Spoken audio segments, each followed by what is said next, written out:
Hey everybody, welcome back to our channel. Today I'm going to be doing a style on Zora. We are starting with freshly washed hair, and I have added some leave-in conditioner, the Kinky Curly Knot today. Anyways, I'm going to make a part in a section of the front of her hair, kind of from her ear to her other ear across the top, that in my mind is about the size of like a workout headband. And I have to apologize for the audio because my mic broke and I wanted to record this. So I will get a new mic soon and the audio will be better. Anyways, you see, I'm just perfecting this part. Well, just making this part across the front of her head. Now, we moved and our hot water runs out fast. And so our hot water ran out while I was washing her hair. And so I didn't properly detangle it while the conditioner was in. So you'll see me struggling a little bit, which is why you should always detangle with the conditioner in. Now I'm making a smaller section out of this top section. You can see just like a little square or a little box right above her ear. And as usual, I was rushing, so nothing is going to be perfect today, especially because I had to sit here and detangle as I went.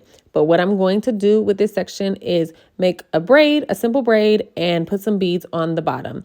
And I always like adding something like this to a simple hairstyle because it just jazzes it up a little bit and it looks cute. So to make it lay down properly, I'm going to add some Shine and Jam and then just braid down a regular, however you like to braid. When you get to the bottom, add some beads.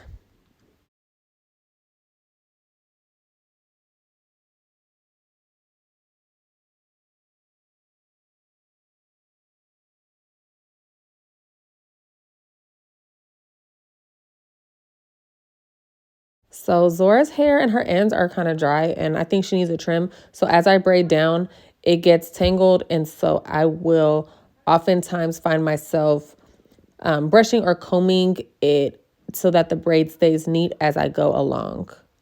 And then at the very end, I add a little bit of the Shine and Jam just to help the extra flyaways. And then now I'm going to add the beads. And there are many ways to add beads, but if you have a bead threader, that is the easiest. You just load the beads onto the threader, thread the hair through, and then pull the beads up over and secure with a rubber band at the bottom. And that's what we do. Every time my threader is broken or I can't find it, I get upset. Anyways, I'm matching the part I did on the first side to the other side. So another box right above her other ear. And I try to just make it about the same size. And then I will do the same exact thing. And here you can see a little bit closer how I load the beads onto the beater. I'm using 5 beads on this section of hair and then braiding it down. And then you see I'm just going to thread the hair through the hole in the beater and then slide the beads up over the hair. And then I'll grab that end and pull the little end around the bottom bead and secure it with a rubber band. Okay, so now for the next part, I'm going to undo that section that's left in the top and part it right down the middle. But it was tangled. And so you'll see me detangling. I always like to start from from ends to roots as I detangle. And now I'm making a part straight down the middle and sectioning off the side I'm not working with.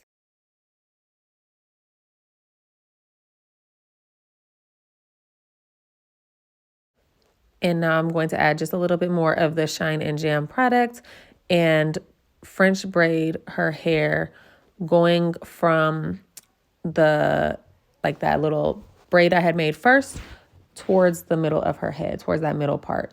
Now, this is rough and ready. This is not like gonna be the best braid I've ever done. I'm doing it pretty loose because I don't like to have tension at her edges and I don't want it to hurt her. And to be honest, I'm rushing, but it's going to get the job done.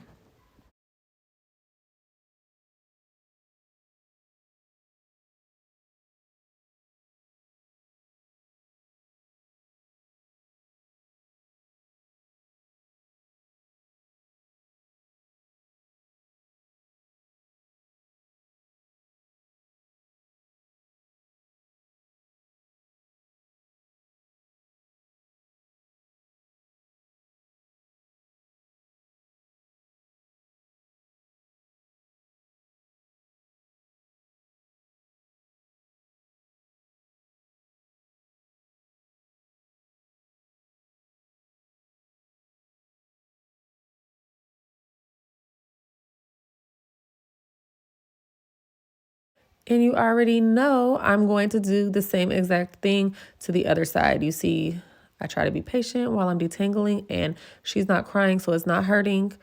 And yes, I'm just going to add some more of the Shine and Jam and do another braid towards that middle part that I had made.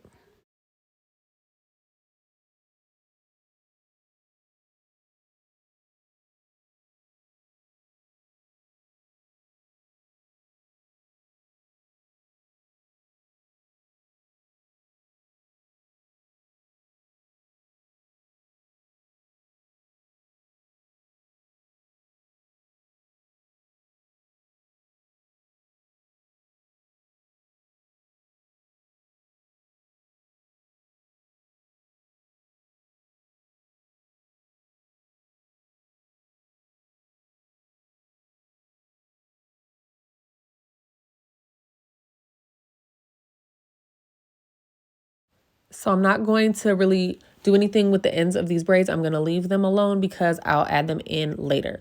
So I'm going to continue that middle part that I created at the top of her head all the way down to the back. And it's still tangled. You see me struggling just to make a part. Again, detangle the hair before you do it. But this is where we're at. Going straight down the middle to her neck. And I'll have those two sections. I'm tying one away to get rid of it. And then I will work with the other side. With the other side, I'm going to do some more detangling. And then I'm going to create two sections, top and bottom. So that this whole back section of her hair is going to end up being 4 total sections. And the video does cut off later, but I'm going to just do the same thing on both sides as always.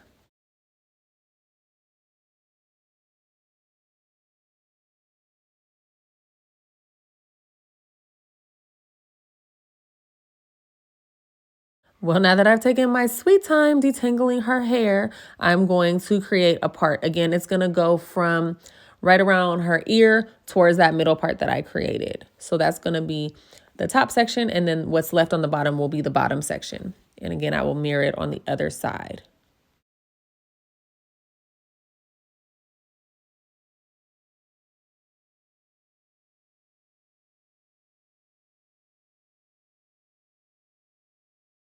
Here I'm going to smooth out her hair and create a ponytail, adding a little bit more Shine and Jam and brushing it flat, and I will create a ponytail.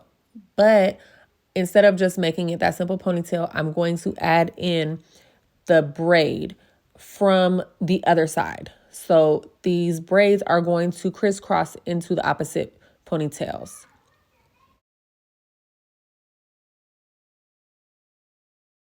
And out of the hair left in that ponytail, I will take all of it and just create 2 braids and braid them down. Sometimes I will do 1 braid, but Zora has so much hair that 1 braid is just really thick. So I'm going to make 2 braids and just braid them down and secure them at the end with a rubber band. And this is going to be a simple protective style that lasts us, but is also cute.